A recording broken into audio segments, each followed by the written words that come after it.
Hi everyone! Today's lesson is on integer number lines, and we want to be able to use number lines in both directions, both positive and negative. I linked your template to the calendar, and it's really important that you use your template for this particular video because you are going to have a number line that's a little interactive for you. So please go ahead, take that template, print it out, follow the directions in terms of cutting it out and pasting it into your notebook. You have two pieces that are just flat pastes, and then obviously your number line is more of a three-dimensional piece. So just to show you kind of what I mean, you should have your number line pasted onto your notebook with almost thinking about like a piece of tape sticking on either end, like from here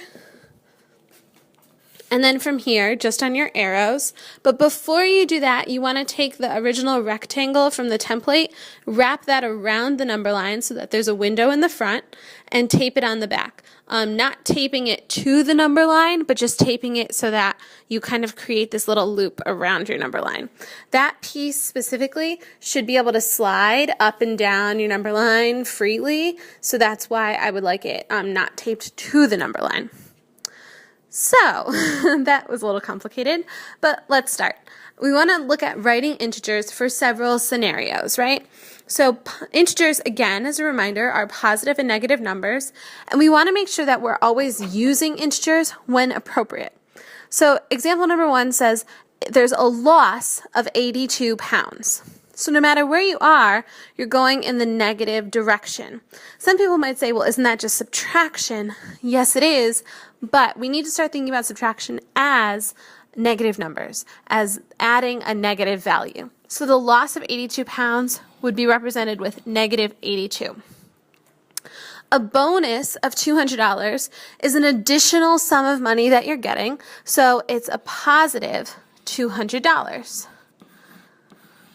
Again, when we write positive numbers, we don't always include a positive sign because we assume any number that's unsigned is positive, but just for this particular exercise, we're going to use our signs. Number 3, 342 BC. BC is a value that represents time, and BC is actually considered before the universe officially began. So 0 BC is when we switch from BC to AD in terms of time, and AD is the unit of measurement that we use today. Technically, right now we're in 2014 AD, but we don't really call it that. So considering this is before the B helps you think about before, we're actually at negative 342 years. Number 4 says 630 feet above sea level.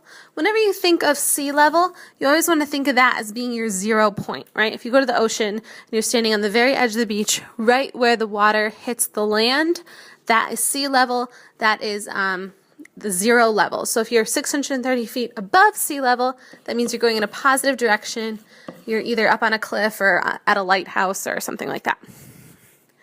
And lastly, 339 degrees Celsius below 0. Again, anytime you're looking at below 0, it's a negative number.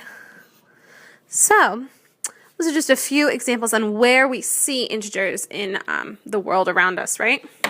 So the examples on the bottom of your page, I do want you to think about using your number line, and we're going to do that in this particular way. Number 1, the example says 5 plus 6. So if I scrolled over to the 5 and I wanted to increase by a value of 6, I could say 5 plus 1, 2, 3, 4, 5, 6, which would actually almost be off my number line, right? Which is a value of 11. So my answer is positive 11.